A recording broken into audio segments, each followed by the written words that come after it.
किरण ने अपनी कॉलेज की पढ़ाई पूरी की थी, लेकिन वो अपने आप से बहुत नाराज रहता था।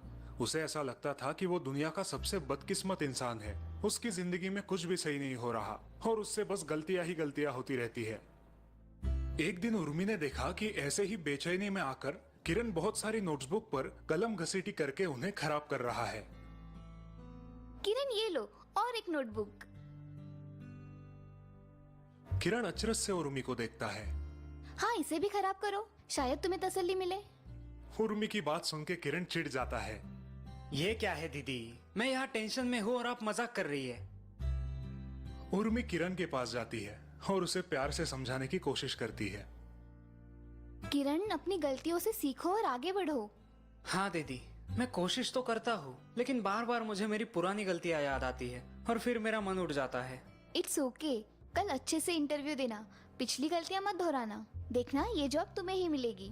चलो अब सो जाओ, गुड नाइट। किरण ने अपनी जिंदगी में बहुत गलतियां की थी, जैसे गलत दोस्त चुनना, गलत लोगों के बहकावे में आकर खुद का नुकसान कर लेना, गलत करियर चुनना। दूसरे दिन किरण अपनी स्वर्गवासी माता पिता की तस्वीर को प्रणाम करके नए जॉब इंटरव्यू के लिए निकलता है। तभी उर्मी दही शक्कर लेके वहां आती है। किरण, लो दही शक्कर। थैंक यू दीदी। All the best, good news लेके घर आना। पता नहीं ये बैड लक मेरा कब साथ छोड़ेगा। लाइफ में सब गलत हो रहा है। काश मैंने पिताजी की बात मान ली होती और कॉमर्स के बजाय इंजीनियरिंग लिया होता, आज मेरा करियर बन जाता। किरण को सोच में खोया देख उर्मी उसके कंधे पे थपथपाती है। क्या हुआ, कहाँ खो गए? दीदी, उस जेलसी राजू की बात मानकर मैंने कॉमर्स लिया और खुद का कितना बड़ा नुकसान कर लिया ना। किरण, गलतियां सबसे होती है, लेकिन उन्हें याद करके तुम आगे की लाइफ खराब मत करो। Focus on your future now. गलतियों से सीखो और आगे बढ़ो, यही सिखाया है ना पापा ने हमें। रात के 8 बजे है, लेकिन किरण अभी तक घर नहीं लौटा, इसलिए उर्मी थोड़ी चिंतित हो गई है। अब तक तो किरण को आ जाना चाहिए था। मोबाइल भी स्विच ऑफ आ रहा है, पता नहीं इंटरव्यू कैसे हुआ होगा। तभी किरण घर आता है। बड़ी देर कर दी तुमने। चलो हाथ मुंह धो लो, खाना खाते हैं। दीदी,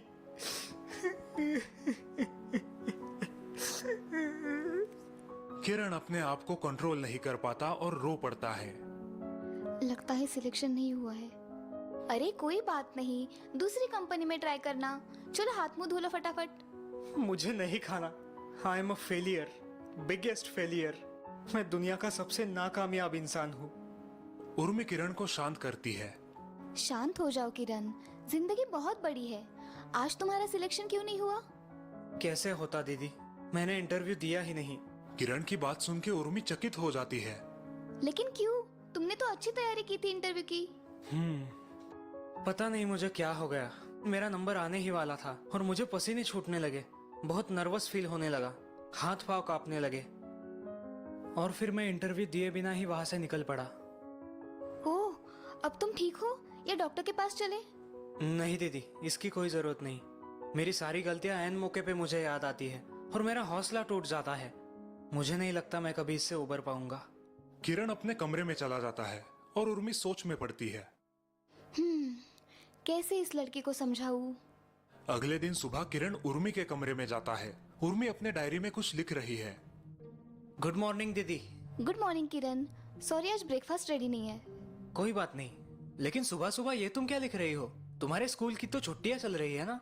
हाँ, कल रात डायरी लिखना भूल गई थी, सो अभी पूरा कर रही हूँ। किरण ध्यान से देख रहा है कि उर्मी अपनी डायरी में लिखी एक लाइन रबर से मिटा रही है, लेकिन वो ठीक से मिट नहीं रही। दीदी, ये इंक पेन की लिखावट इस रबर से नहीं मिटेगी। ओह, क्या तुम्हारे पास इसे मिटाने वाला रबर है? नहीं दीदी। किरण की ना सुनते ही उर्मी फिर से उन लाइंस को और जोर जोर से घिसने लगती है, लेकिन कुछ फायदा नहीं होता। दीदी, आपके डायरी का पन्ना गंदा हो रहा है, ये लाइंस नहीं मिटेगी। अरे नहीं, मिटेगी, तुम देखना। उर्मी अब थोड़ा सा पानी उस पन्ने पर डालती है और अपनी उंगली से लाइन को घिस के मिटाने की कोशिश करती है। लाइन तो मिटती नहीं, लेकिन पन्ना खराब हो जाता है।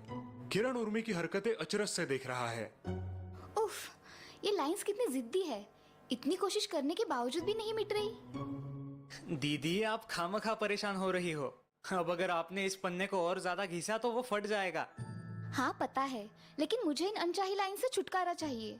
मैं आपको इस अनचाही लाइन से छुटकारा पाने का एक आसान तरीका बताऊं? हाँ हाँ, क्यों नहीं। किरण एक पेन से उन अनचाही लाइंस के ऊपर सीधी लाइन खींचता है। बस हो गया। इन लाइंस पर मैंने काट मार दी है, यानी कैंसिल की है। लेकिन लाइंस तो फिर भी दिख रही है। हाँ, क्योंकि इस इंक पेन की लिखावट कभी नहीं मिटेगी, लेकिन पढ़ने वाला समझ जाएगा कि आपको ये लाइंस यहाँ नहीं चाहिए, आपको हटानी है। तुम सही कह रहे हो। आपके प्रॉब्लम का सॉल्यूशन इतना आसान था और आप बेवजह अपनी एनर्जी और समय बर्बाद कर रही थी। बिल्कुल तुम्हारी तरह। उर्मी की बात सुन के किरण कंफ्यूज हो जाता है। मेरी तरह? मैं तो कभी भी पेन की लिखावट मिटाने की कोशिश नहीं करता, बस ऐसे ही काट मार के आगे बढ़ता हूँ। हाँ, फिर अपनी पुरानी गलतियों को ऐसे ही काट मार के नई शुरुआत क्यों नहीं करते? उन गलतियों को बार बार याद करके जबरदस्ती मिटाने की कोशिश क्यों कर रहे हो? अब उर्मी की बात किरण के पल्ले आ जाती है। हाँ दीदी, तुम सही कह रही हो। मैं तुम्हें नसीहत दे रहा था, लेकिन मैं खुद भी वही गलती कर रहा था। I am sorry. Very good. चलो अब नाश्ता करके वेस्ट हो गई एनर्जी वापस लाते हैं और अपनी जिंदगी नए सिरे से शुरू करते हैं।